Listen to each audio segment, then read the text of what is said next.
আল্লাহু আকবার, আল্লাহু আকবার, আল্লাহু আকবার, আল্লাহু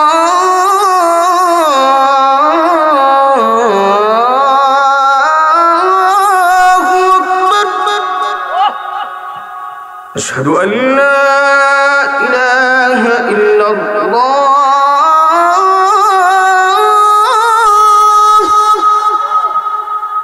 আশহাদু আন লা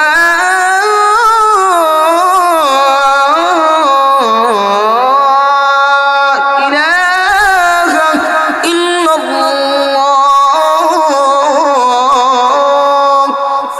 নবীর সাহাবায়ে কেরামরা শুনো, আমি বেলাল আযান দিতে পারবো না, আমি বেলালকে তোমরা আযানের জন্য বলবো না, আমি বেলালের পক্ষে আযান দেওয়া সম্ভব না। আব্দুর রহমান ইবনে আউফ বলতেছেন, বেলাল তুমি একটা বার আযান দাও, তুমি যদি আযান দাও তাহলে তোমার আযানের এই শব্দগুলো শুনে আমরা নবীর কথা একটু স্মরণ করতে পারবো। আরে বেলাল তুমি একটা বার আযান দাও। হযরত বেলাল কুরআনুল কারীমের 3 নাম্বার সূরা, সূরার নাম হচ্ছে সূরা আলে ইমরান। নাম কি বলেন? সূরা আলে ইমরান। 114 খানা সূরা এই 30 পারা কোরআনের মধ্যে, তার ভিতরে 3 নাম্বার সূরার নাম সূরা আলে ইমরান। এই সূরা আল ইমরান হচ্ছে আপনার 200 আয়াত বিশিষ্ট একটা সূরা। কত আয়াত বিশিষ্ট? 200 আয়াত বিশিষ্ট। এবং এই সূরা আল ইমরানের মধ্যে রুকু আছে 20টা। জোরে বলেন কয়টা? ও বাচ্চাটা তোমরা নিয়ে আজকে ওয়াজ হবে ইনশাআল্লাহ, কইরো না ভাই। 20টা রুকু আছে এবং 200 আয়াত আছে।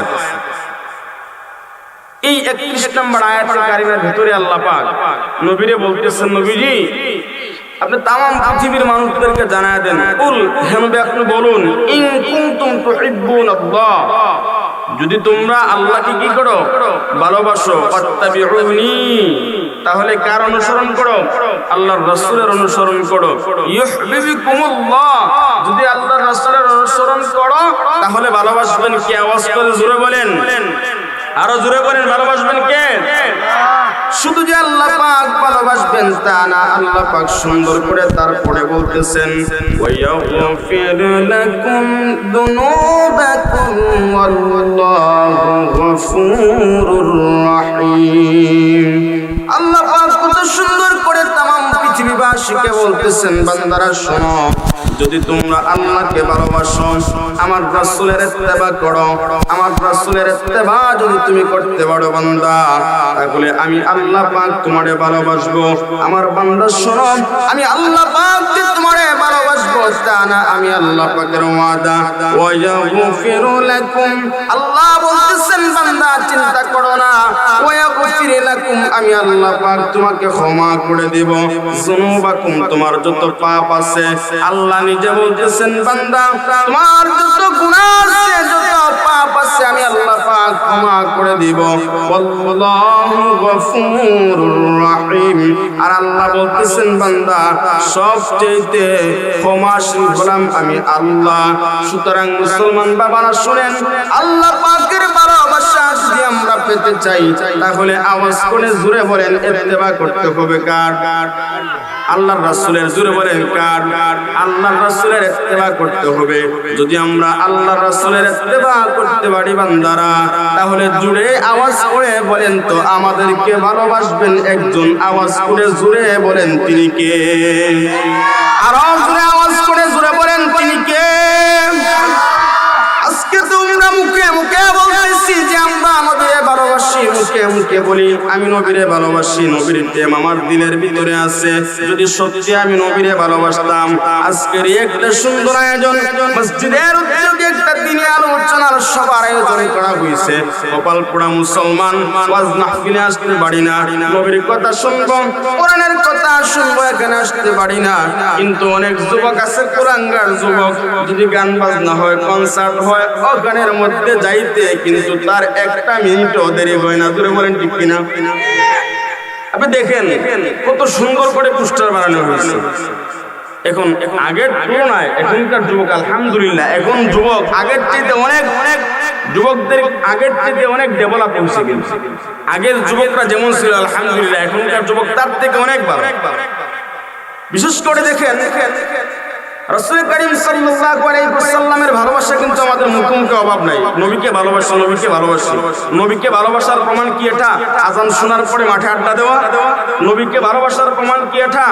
একটা কথা মনে করবেন, আপনারা মানুষ অল্প হতে পারেন, আপনারা মানুষ কম সংখ্যক হতে পারেন, কিন্তু আপনি যে এই দিনই একটা মাহফিলে বসছেন, এই দিনই মাহফিলে বসার কারণে আপনি এটা চিন্তাও করতে পারতেছেন না।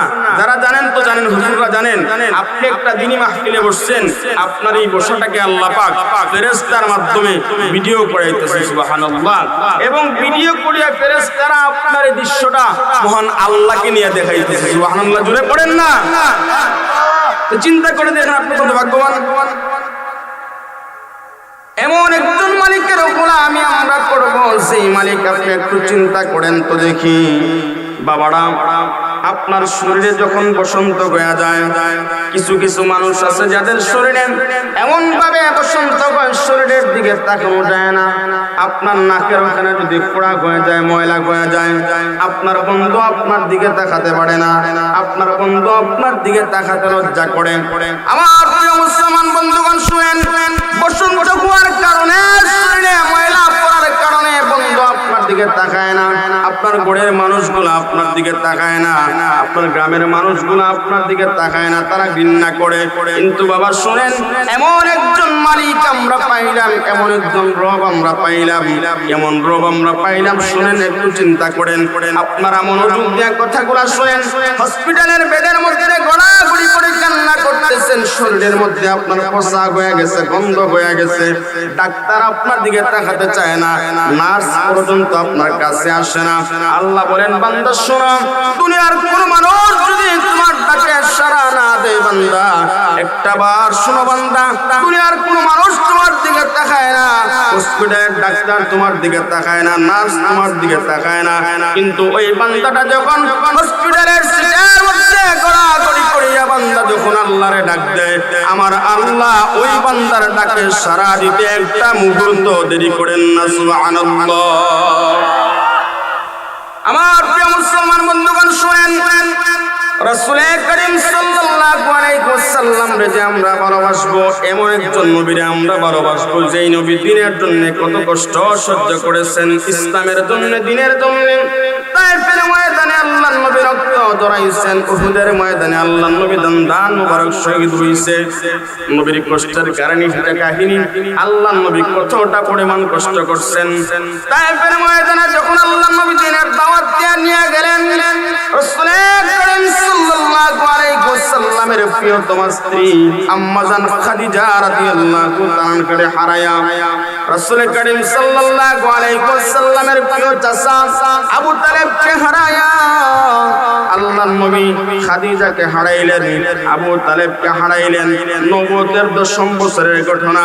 আল্লাহর নবীর প্রিয় দুইজন মানুষকে হারায়া রাসূল করিম সাল্লাল্লাহু আলাইহি ওয়াসাল্লাম দিনের দাওয়াত নিয়ে গেলেন তায়েফের ময়দানে। আর তায়েফের ময়দানটা ছিল আল্লাহর নবীর নানার এলাকা। বড় আশা নিয়ে নানার এলাকায় নবী গেছেন দিনের দাওয়াত দেওয়ার জন্য। সাধারণত দেখবেন, আপনি একটা কথার কথা, এই মাহফিলটা হইতেছে মনে করেন, এখন আপনি নানার বাড়িতে গেছেন, ওনার সময় হয় কিন্তু এমন যে একটা মাহফিল অথবা যে কোনো একটা উদ্যোগে হইতেছে, আপনার বল করে এই বলটা আমার আছে, আমি আমার নানার বাড়িতে যাব, পরিচিত মানুষ আছে তাদেরকে বলবো আজকে আমাদের এখানে একটা মাহফিল হইতেছে, এখানে কিছু হাদিয়া দেন, কিছু দান করেন। এটা কিন্তু আপনি বল করে যাইতেছে, এই বলটা কিন্তু সবারই আছে। কারণ নানার বাড়ি তো নাকি মায়ের বাবার বাড়ি, নানার বাড়ি সবারই আদরে। নবীজি ঠিক তেমনি ভাবে বড় আশা নিয়া নানার বাড়িতে গেছেন, নানার এলাকায় গেছেন দিনের দাওয়াত দেওয়ার জন্য। রাসূল করিম সাল্লাল্লাহু আলাইহি ওয়াসাল্লাম যখন দিনের দাওয়াত নিয়ে তায়েফের ময়দানে গেলেন, তায়েফের মানুষেরা তাদের ছোট ছোট বাচ্চারা লাগায় দিল আল্লাহর রাসূলের পেছনে। ছোট ছোট বাচ্চারা রাসূল করিম সাল্লাল্লাহু আলাইহি ওয়াসাল্লামের ঢিল মারা, পাথর মারা শুরু করে দিল। নাউযুবিল্লাহ। হযরত যায়েদ বিন হারেসার ঘটনা আপনারা জানেন। নবী করিম সাল্লাল্লাহু আলাইহি ওয়াসাল্লামের পালক ছেলে হযরত যায়েদ বিন হারেসা পরবর্তীতে বলেন, এর পৃথিবীর মানুষ তোমরা শোনো, রাসূল করিম সাল্লাল্লাহু আলাইহি ওয়াসাল্লাম যখন দিনের দাওয়াত নিয়ে তায়েফের ময়দানে গেছেন, তায়েফের কাফেররা আল্লাহর নবীরে এতটা পরিমাণ নির্যাতন তারা করছিল, এতটা পরিমাণ অত্যাচার তারা করছিল। রে দুনিয়ার উম্মতেরা শোনো, আল্লাহ রাসূলের শরীরে এমন কোন জায়গা নাই রে যে জায়গা দিয়া নবীর শরীরে রক্ত বাহির হয় নাই। হযরত যায়েদ বলেন, দুনিয়ার মানুষ শোনো, তায়েফের বেঈমানেরা আল্লাহর নবীর ঢিল মারা শুরু করে দিল, পাথর মারা শুরু করে দিল। নবীর শরীরটা কতটা নরম ছিল, কতটা সুন্দর ছিল রে বাবারা। নবীর শরীরের ভিতর দিয়া রক্ত বাহির হইতো, রক্ত বাহির হইতে হইতে হযরত যায়েদ বলেন, চাদর দিয়ে আমি নবীর ওই রক্তগুলা মুছে দিলাম। হযরত যায়েদ বলেন, আল্লাহর নবী বেহুশ হয়ে জমিনের মধ্যে পড়ে গেলেন। তায়েফের বেঈমানেরা, তায়েফের মুশরিকরা, তায়েফের কাফেররা এরপরে থেমে থাকে নাই। আল্লাহর নবী বেহুশ হয়ে জমিনের মধ্যে পড়ার পরেও তায়েফের বেঈমানেরা আল্লাহর নবীকে আবার হুঁশ করাইয়া আবার তারা নবীর অত্যাচার করা শুরু করেছিল। নাউযুবিল্লাহ। একটা বর্ণনায় আসছে 3 বার, আরেকটা বর্ণনায় আসছে 7 বার আল্লাহর নবী বেহুশ হয়ে জমিনে পড়ে গেলেন। তায়েফের বেঈমানেরা আল্লাহর নবীকে হুঁশ করাইয়া আবার তারা অত্যাচার করা শুরু করে দিল।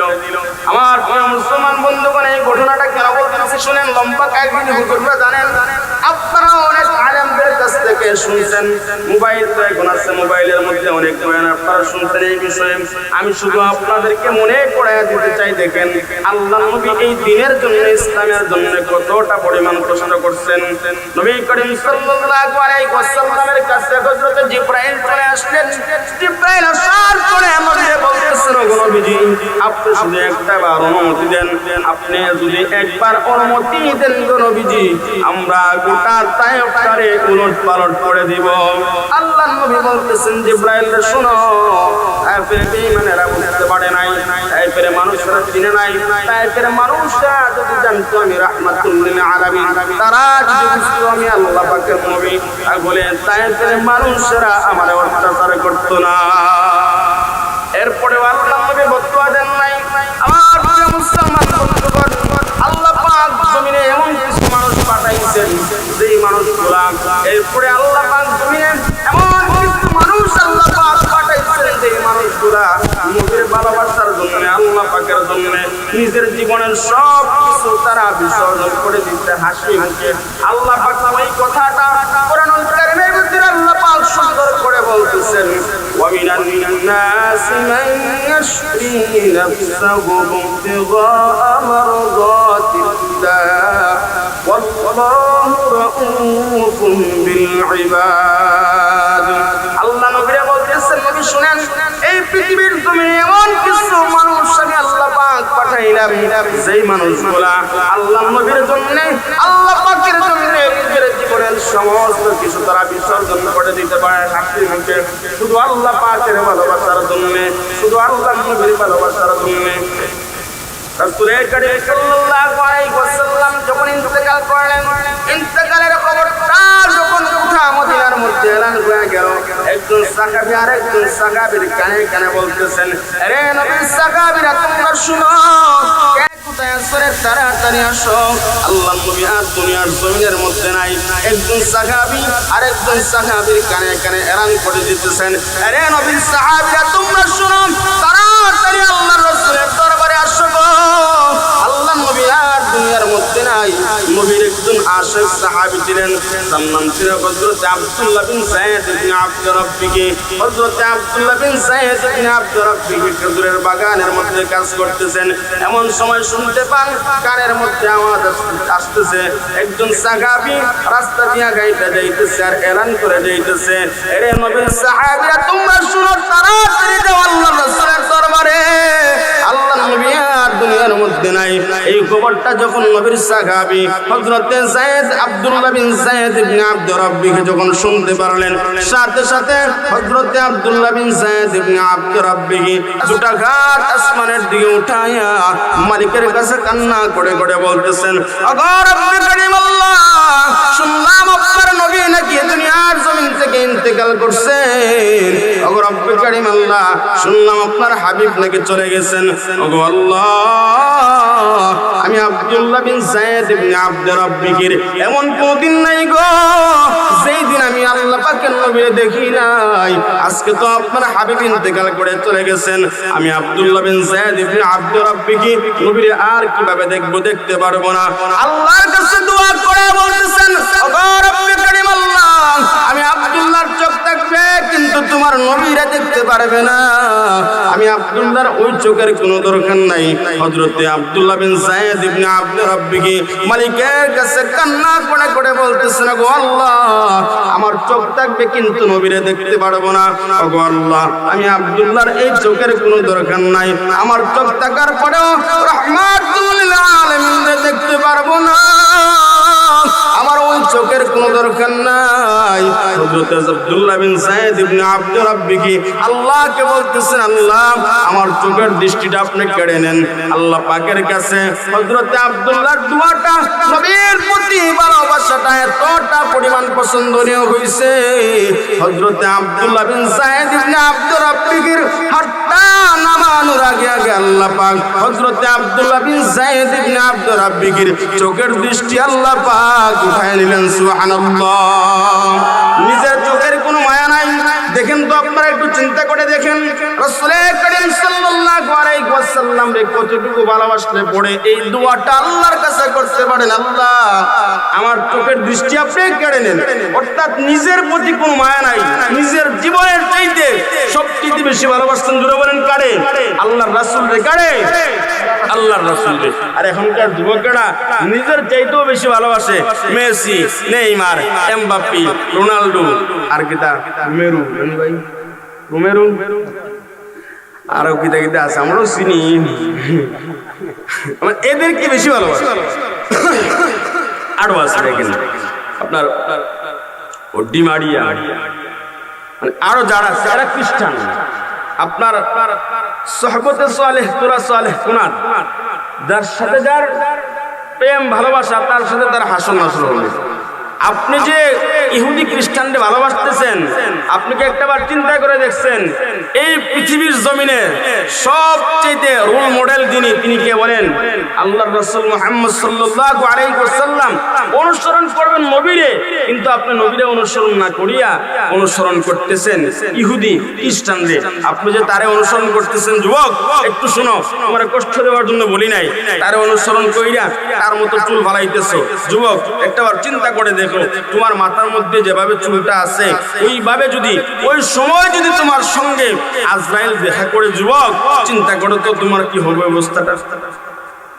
দুনিয়ার সমস্ত মানুষের সঙ্গে আজরাইল কয়বার দেখা করবে? জোরে বলেন তো। আপনারা ঘুমাই গেছেন না রাগ করছেন আমার সঙ্গে? দুনিয়ার সমস্ত মানুষের সঙ্গে আজরাইল আলাইহিস সালাতু ওয়াস সালাম কয়বার দেখা করবেন? জোরে বলেন কয়বার? জোরে বলেন কয়বার? একবার দেখা করবেন। তো যখন দেখা করবেন, আসসালামু আলাইকুম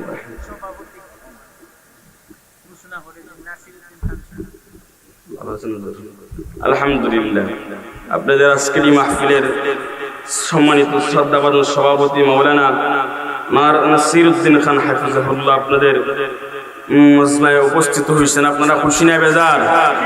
আজকের এই মাহফিল থেকে হযরতকে জানাই আন্তরিক মুবারকবাদ, অভিনন্দন, হৃদয় নিংড়ানো শুভেচ্ছা। তো সবার সঙ্গে আজরাইল আলাইহিস সালাতু ওয়াস সালাম একবারই দেখা করবেন। যখন দেখা করবেন তখন কি আপনারা রাইখা যাবেন? বুঝেন না কথা? রাইখা যাবেন নাকি নিয়ে নিবেন? নিয়ে নিবেন। তো যুবক, তুমি যে ইহুদি খ্রিস্টানের মতো চুল ফালাইছো, তার বেশ বুঝতে তুমি ধরছো, তুমি চিন্তা করো, দেখো তুমি যদি কষ্ট পাওয়ার জন্য বলতেছ না যুবকরা, তোমার এই অবস্থায় যদি তোমার সঙ্গে দেখা করে আজরাইল আলাইহিস সালাতু ওয়াস সালাম, তখন তুমি আল্লাহর কাছে এই চুলটা নিয়ে কি জবাব দিবা? আর তুমি মনে করতেছো যুবক তুমি কত স্বপ্ন নিয়ে আসো, আমার তো এখনো বয়স তেমন হয় নাই, 25-এর কোটা এখনো পার হয় নাই, 26-এ গেছি না, আরো কত কিছু রয়েছে, বিয়া করছি না, এই করবো, বিয়া করবো, বাচ্চা কাচ্চা হবে, সুন্দর একটা সাজানো সংসার হবে, গাড়ি করব, বাড়ি করব, বিদেশে পাঠ করব, এই যে হাজার স্বপ্ন নিয়ে যে তুমি আসো যুবক, এই পৃথিবীতে কত মানুষ হাজারো স্বপ্ন নিয়ে চলছে, কিন্তু সেই স্বপ্ন আর বাস্তবায়ন হয় নাই, এর আগেই সে মারা গিয়া কবরে চলে গেছে। তুমি একটু তাকাও না যুবক, তোমার আশেপাশে দিকে একটু তাকাও। তোমার মতো যুবক সেও তোমার মতো চলতো, তোমার মতো আড্ডা দিত, গাড়ি অ্যাক্সিডেন্টে, বাইক অ্যাক্সিডেন্টে অথবা সুস্থ অবস্থায় মারা গেছে, হয় না এমন? কিসের এত বাহাদুরি যুবক, কিসের এত বাহাদুরি? তুমি কি নিয়ে বাহাদুরি করতেছো, কি নিয়ে বড়াই করতেছো? যেই বন্ধুরে তুমি সময় দিতেছো, তোমার বন্ধু, তোমার এতটা পরিমাণ প্রিয় বন্ধু, যেই বন্ধু তোমারে রাত্রে 3টার সময় যদি বলে দোস্ত একটু ওয়েলসকালি পয়েন্টে আসো, ঘুম যত শীত থাকুক না কেন, ঠান্ডা থাকুক না কেন, 3টার সময় উঠিয়া যুবক তোমার বন্ধুর ডাকে তুমি সাড়া দিতে পারো, ও কপাল পোড়া যুবক। তোমার মাওলা যে তোমারে 5 বার দৈনিক ডাকতেছে মসজিদের মাধ্যমে, এ বান্দা আসো, নামাজের দিকে আসো, হাইয়া আলাস সালাত, হাইয়া আলাস সালাত, নামাজের দিকে আসো, হাইয়া আলাল ফালাহ, কল্যাণের দিকে আসো। তোমারে আল্লাহ ডাকতেছেন, তোমার আল্লাহর ডাকে তুমি সাড়া দিতে পারো না। যিনি তোমারে বানাইছেন উনার ডাকে তুমি সাড়া দিতে পারো না, তোমার বন্ধুর ডাকে সাড়া দিতেছো। যুবক চিন্তা করে দেখো, আল্লাহ তোমার স্বাধীনতা দিছে, এই স্বাধীনতা পায়া তুমি যেমনি ইচ্ছা তেমনি চলতেছো। আকাশে যেমন ঘুড়িটা উড়ে, ঘুড়ি মনে করে যে আমি তো স্বাধীনতা পাইলাম, আকাশে উঠতেছে, যেমনি পারে তেমনি চলে, আকাশের মধ্যে লাফালাফি করে, ময়দানে লাফালাফি করতেছে, কিন্তু ঘুড়ি এটা বুঝতে পারে না যে নিচের মধ্যে তার মালিকের কাছে তার রশিটা, মালিক যখন ঘুড়ির ওই রশিটা ধরে টান মারবে, ঘুড়িটা অটোমেটিক বান্দার কাছে চলে আসবে। আল্লাহ বলেন, বান্দা তোমারে আমি স্বাধীনতা দিলাম, আমি যেমনি ইচ্ছে তেমনি চলতে পারবা, কিন্তু আমি আল্লাহ যখন রশিটা ধরে টান মারবো বান্দা, তখন তুমি আর জমিনে থাকতে পারবা না, আমি আল্লাহর কাছে তোমারে চলে আসতে হবে। যেহেতু আমরা দুনিয়াতে থাকতেই পারবো না, একটা সেকেন্ডের নিঃশ্বাস নাই, নিঃশ্বাসটা বাহির করার পরে ওই নিঃশ্বাসটা আবার ভিতরে নেওয়ার ক্ষমতা এই পৃথিবীর জমিনে কারো নাই। যে কোনো সময় আমার আপনার মৃত্যু হতে পারে, কিন্তু এটা জানার পরেও যুবক, এটা বা জানার পরেও আল্লাহর বান্দারা কিভাবে পারে আল্লাহ পাকের গোলামি না করে থাকতে? কিভাবে পারে, কিভাবে পারে ওই যুবকরা এরকম কাজ করতে? যুবকরা একটু চিন্তা করো, যাদের কাছে মাইকের আওয়াজটা যাইতেছে, আমার এই কথাগুলা একটাবার শুধু চিন্তা করবা। আপনার জন্য বেশি কোনো নসিহতের কোনো দরকার নাই, আপনার জন্য একটা নসিহত, একটা বাক্য, ওই বাক্যটা হলো ঘুম ভাঙলে সকাল আর ঘুম না ভাঙলে,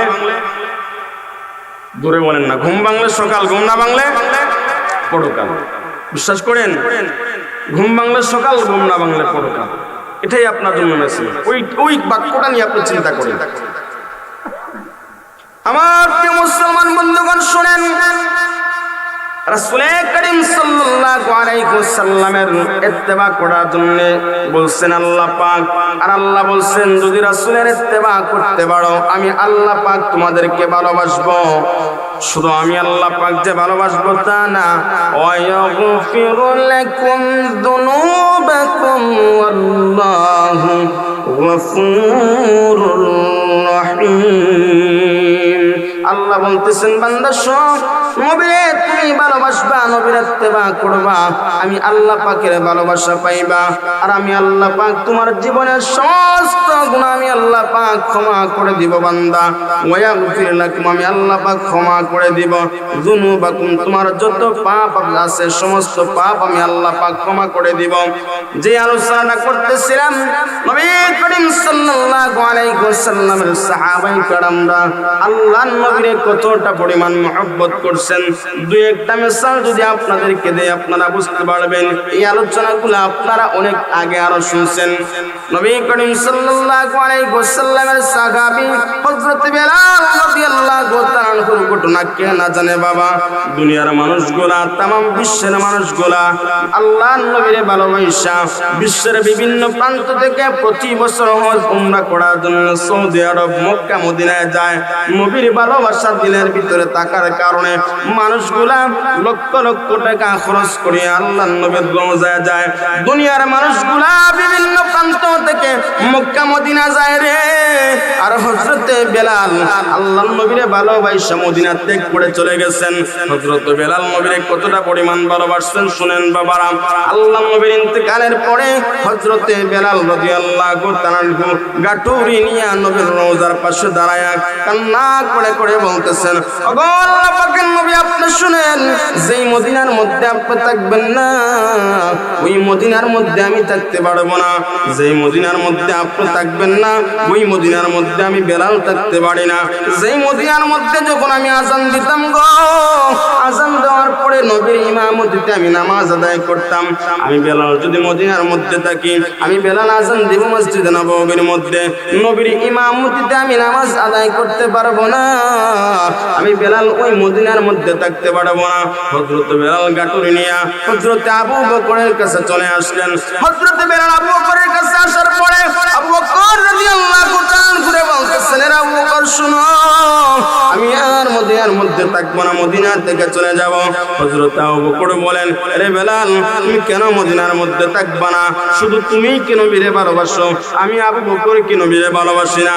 হযরত বেলাল বলেন, আবু বকর শুনো, তুমি নবীরে ভালোবাসো, আমি বেলাল নবীরে ভালোবাসি, কিন্তু আবু বকর শুনো, তুমি বেলাল তুমি আবু বকর নবীরে ভালোবাসো, আমি বেলাল ভালোবাসি, কিন্তু তুমি আবু বকর যখন আল্লাহর নবীর কথা শুনো, আল্লাহর নবীর কথা শোনার পরে তুমি আবু বকর সহ্য করতে পারো, কিন্তু আমি বেলালের যখন নবীর কথা স্মরণ হয় গো, আমি বেলালের যখন নবীর কথা মনে হয়, আমার কেন জানি মনে হয় আমি বেলালের কলিজাটা পর্যন্ত ফেটে যায়।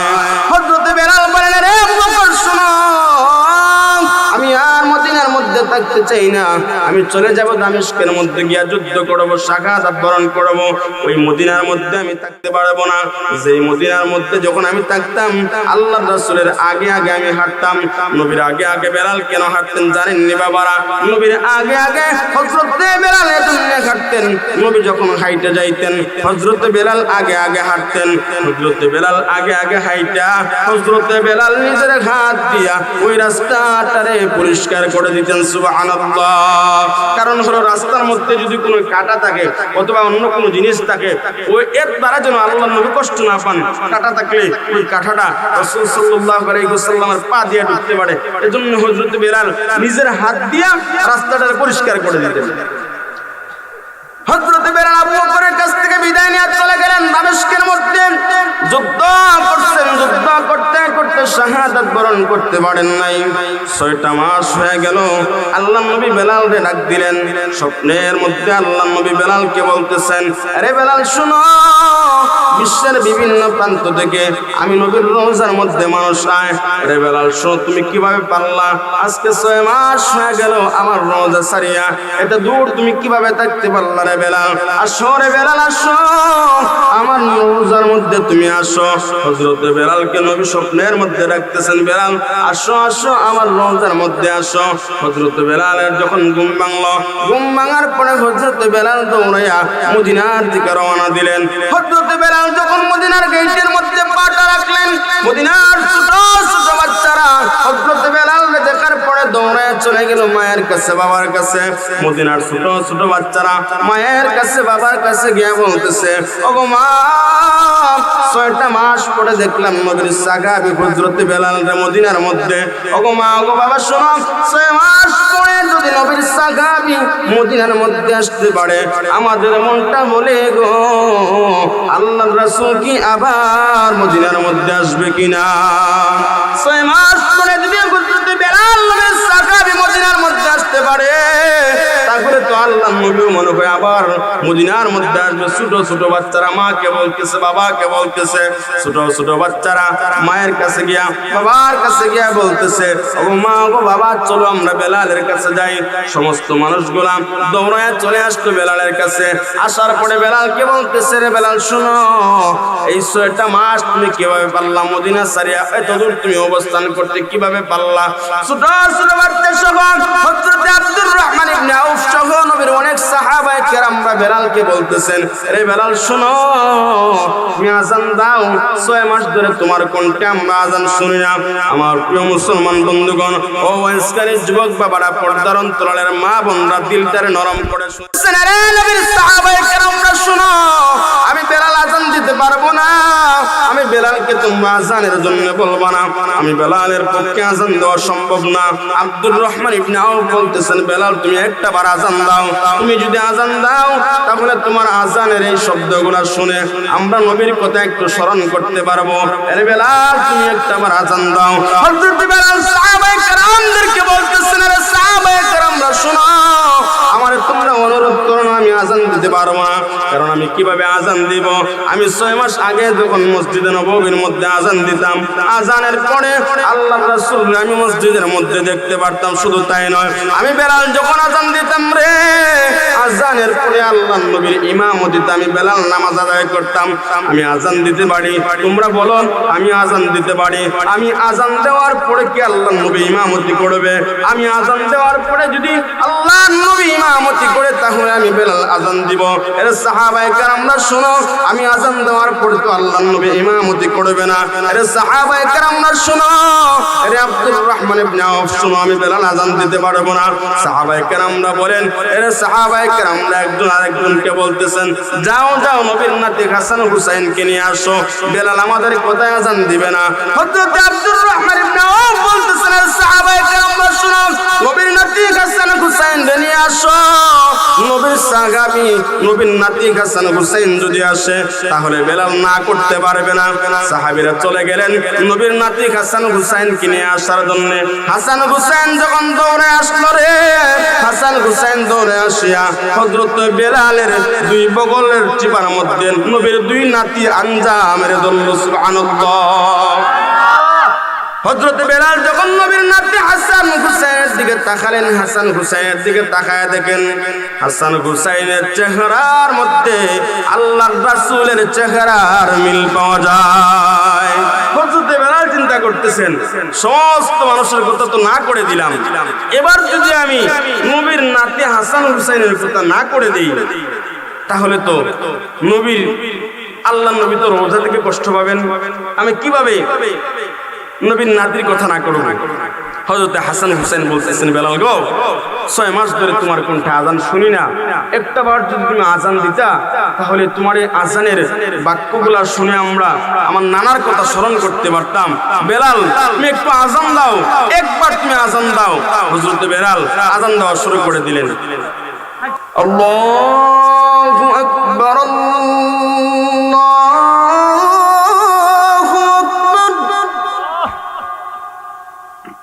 আল্লাহু আকবার,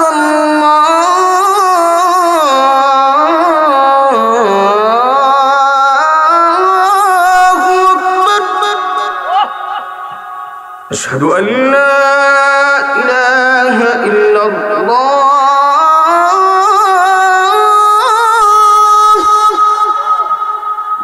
আশহাদু আন লা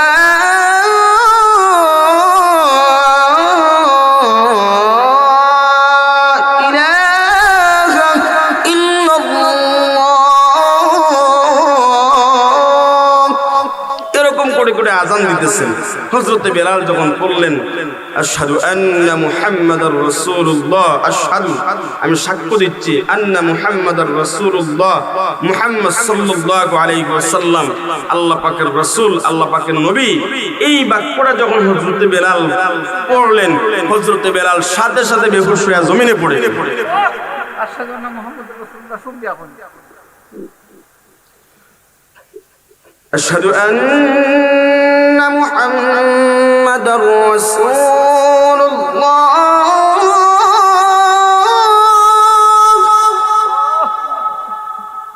أشهد أن محمد رسول الله،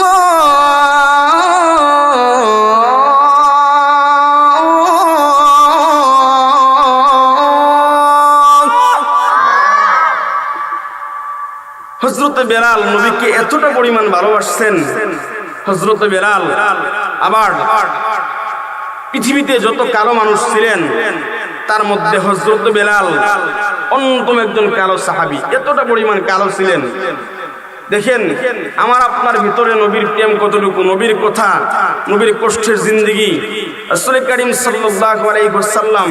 এরপরে বলতেছি, দেখেন হযরত বেলাল নবীর এতটা পরিমাণ ভালোবাসছিলেন, পরবর্তী সময়ে নবী সাল্লাল্লাহু আলাইহি ওয়াসাল্লামকে হারানোর বেদনায় হযরত বেলাল কলিজা ফেটে ইন্তেকাল করছেন। নবীকে এতটা পরিমাণ হযরত বেলাল মহব্বত করছেন। সেই রাসূল করিম সাল্লাল্লাহু আলাইহি ওয়াসাল্লাম নবীজি যদি একবার মন থেকে যদি মুখ দিয়া না, যদি মনের মধ্যে একবার আসতো তাহলে আল্লাহ পাক গোটা উহুদ পাহাড় তার নবীর জন্য সোনা বানায় দিতেন। হযরতে ওমর রাদিয়াল্লাহু তাআলা একবার গেলেন, গিয়ে দেখতেছেন রাসূল করিম সাল্লাল্লাহু আলাইহি ওয়াসাল্লাম শুয়ে আছে।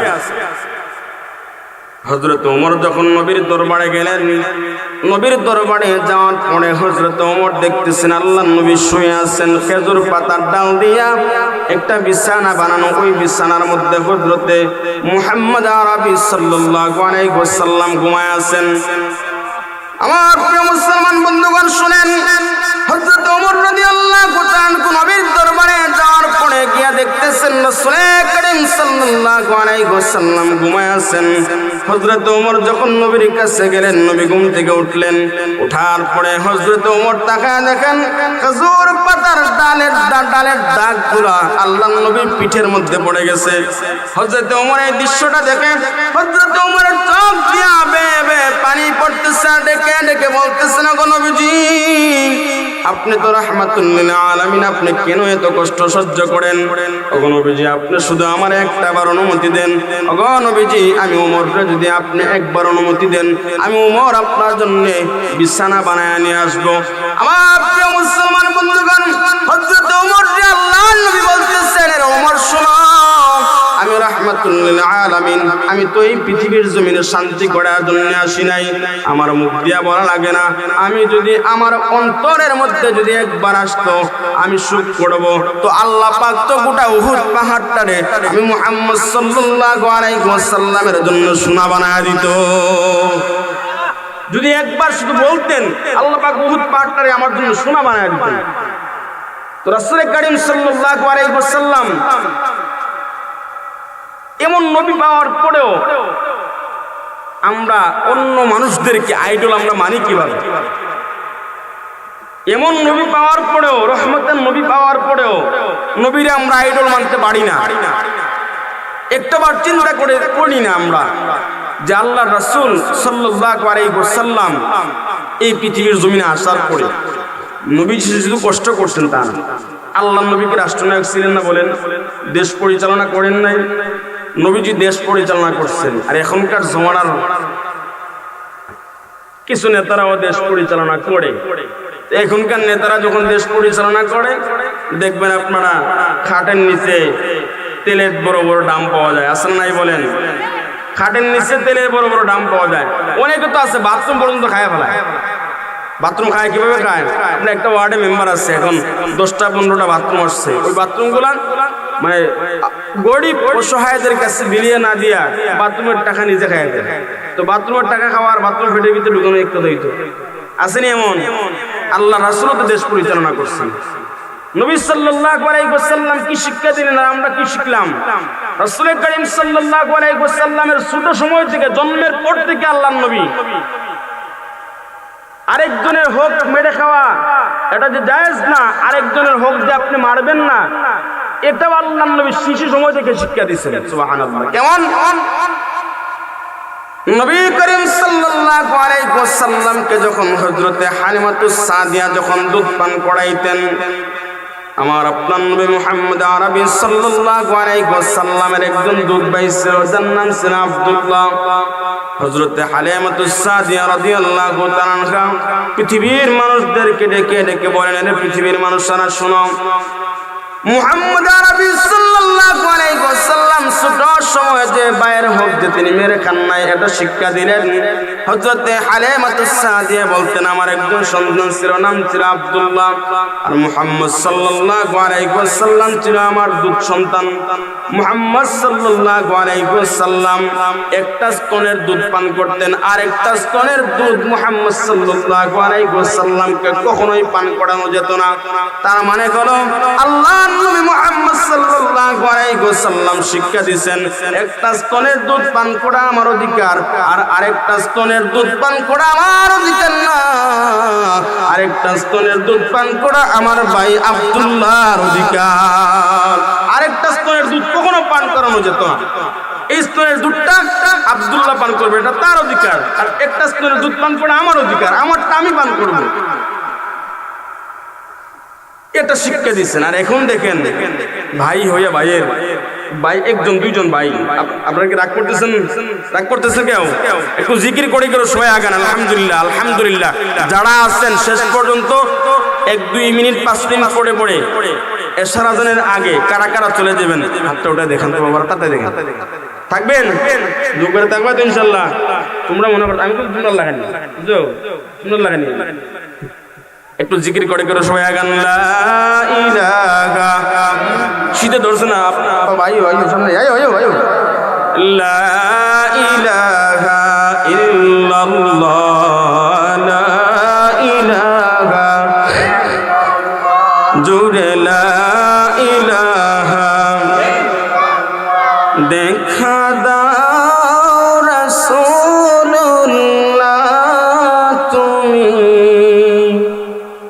কাঁদে আসে তো তোমার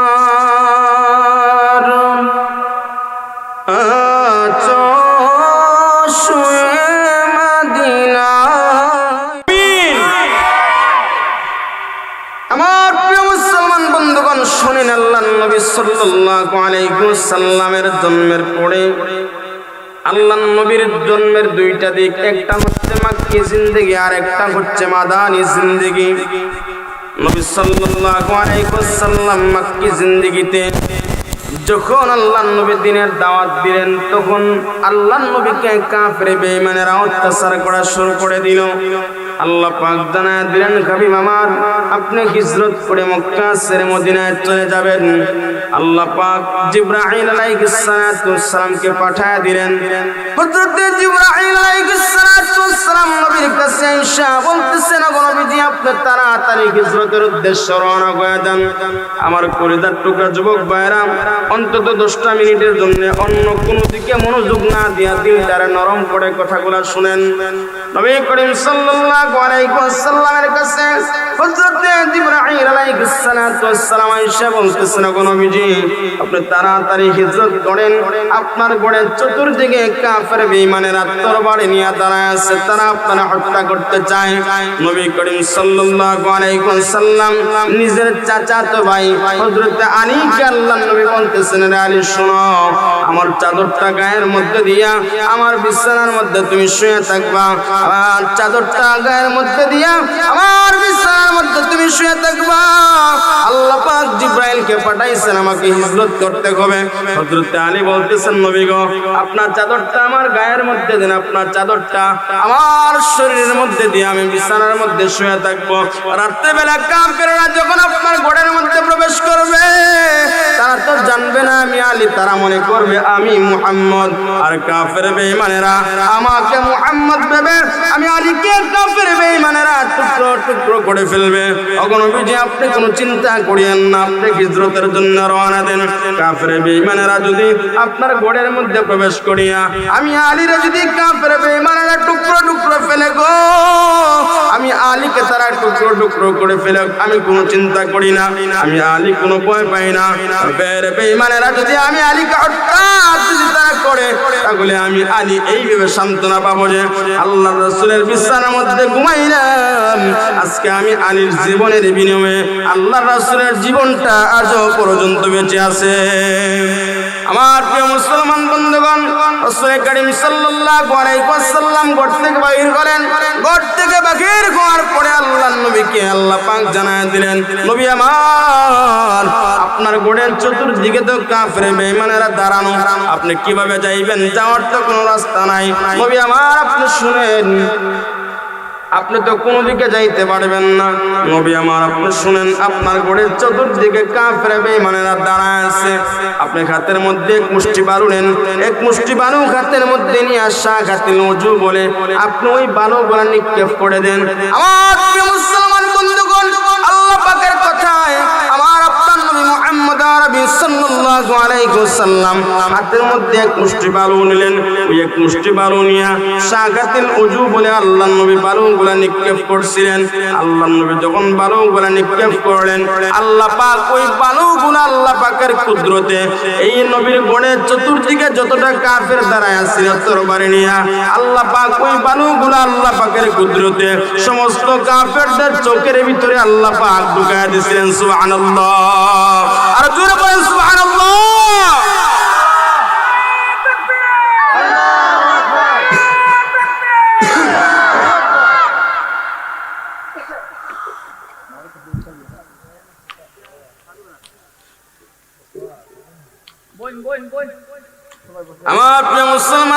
বন্ধুগণ, আল্লাহ পাক সমস্ত বালুগুলা কাফেরদের চোখে চোখে আল্লাহ পাক ঢুকায়া দিলেন। পরবর্তী সময় আল্লাহ পাক হাবিবকে জানায়া দিলেন, ওগো দোস্ত আমার, ওগো হাবিব, আপনি শুনেন, আপনি তো হাতের মধ্যে বালু নিয়া শুধু আপনি একদিকে বালুটা নিক্ষেপ করছেন, আপনি কি জানেন চতুর্দিকে কাফেরদের চোখে চোখে বালুগুলা কিভাবে ঢুকে পড়ল? আল্লাহ পাক এই কথাটা কোরআনুল কারীমের ভিতরে আল্লাহ পাক উদ্ধৃত করছেন। আল্লাহ সুন্দর করে বলতেছেন, وما رميت إذ رميت ولكن الله رمى। আল্লাহ পাক হাবিবকে বলতেছেন, আপনি আমার শুনেন, আপনি তো বালুগুলা একদিকে নিক্ষেপ করছিলেন, আর আমি আল্লাহ পাক ওই বালুগুলা আমার কুদরত দ্বারা সমস্ত কাফেরদের চোখে চোখে আমি আল্লাহ পাক বালুগুলা ঢুকায় দিছিলাম। আমার নবী হিজরতের জন্য রওনা দিবেন। আমার নবী চলে গেলেন হযরত আবু বকরের বাড়িতে। হযরত আবু বকর সিদ্দিক রাদিয়াল্লাহু তাআলা আনহুর বাড়ির মধ্যে যাওয়ার পরে আল্লাহর নবী দরজার মধ্যে ঢুকা দিলেন। রে বাবারা, আপনারা জানেন, দরজার মধ্যে ঢুকা দেওয়ার পরে হযরত আবু বকর সাথে সাথে দরজাটা খুলে দিলেন। আল্লাহর নবী আবু বকরকে বলতেছেন, আরে আবু বকর শুনো, রাত্রে বেলা কি তুমি ঘুমাও নাই? হযরত আবু বকর বলতেছেন, নবী আমার, আপনি শুনেন, যেই দিন আমারে বলছিলেন এর মায়ের আবু বকর শুনো, তোমার নিয়ে আমি হিজরত করব, নবীজি শুনেন, ওই দিন থেকে নিয়ে আজ পর্যন্ত আমি আবু বকর একটা রাত্রি আমি আবু বকর বিছানার মধ্যে পিঠ লাগাইয়া কখনো ঘুমাই নাই। তার কারণ কি জানেন গো নবী? আপনি যদি আমাকে এসে দরজার মধ্যে ডাক দেন, আমি যদি ঘুমায় থাকি বিছানার মধ্যে, আমার যদি ঘুম থেকে উঠতে দেরি হয়, আপনি তো আমার দরজার সামনে দাঁড়ায়া থাকবেন, তখন নবীজি মারতে পারে ডান দিক দিয়া বাম দিক দিয়া, কোন কাফের বেঈমানেরা যদি আপনার তীর মারে গো, ওই তীরটা যেন আপনার শরীরের মধ্যে না লাগিয়া আমি আবু বকরের শরীরের মধ্যে লাগে। এজন্য আমি আবু বকর সামনে যাই, ডানে যাই, পিছনে যাই, বামে যাই। নবীজি হযরত আবু বকরকে নিয়ে হিজরত করতেছেন। আমার ওয়াইসকারের মুসলমান বাবারা শুনেন, ধৈর্য সহকারে আপনারা মৌমাছির মতো কথাগুলো শুনতেছেন বাবারা। হযরত আবু বকরকে নিয়ে যখন আল্লাহর নবী হিজরত করতেছেন, সকাল যখন হয়ে গেল, পাহাড়িয়া গুহার মধ্যে আল্লাহর নবী আশ্রয় নেবেন। হযরত আবু বকর আল্লাহর নবীকে বলতেছেন, ওগো নবীজি, আপনি একটু দাঁড়ান, আমি গুহাটা একটু পরিদর্শন করে আসি, কারণ পাহাড়িয়া গুহা বিষধর সাপ থাকতে পারে না, বিষধর সাপ বিচ্ছু থাকতে পারে পাহাড়িয়া গুহা। নবীজিকে হযরত আবু বকর বলতেছে, নবীজি আপনি একটু দাঁড়ান, আমি ওই গুহাটা একটু পরিদর্শন করে আসি, দেখি এখানের মধ্যে কোনো সাপ বিচ্ছু আছে। ছোট ছোট গর্ত ছিল, আবু বকর রাদিয়াল্লাহু তাআলা আনহু ছোট ছোট গর্তগুলা ডাকলেন, একটা গর্ত ডাকতে পারেন নাই। এখন এটা কি করবেন? নিজের পা দিয়া ওটা ডাকছেন। তাই কেন নবীরে বলতেছে, নবীজি আপনি আসেন।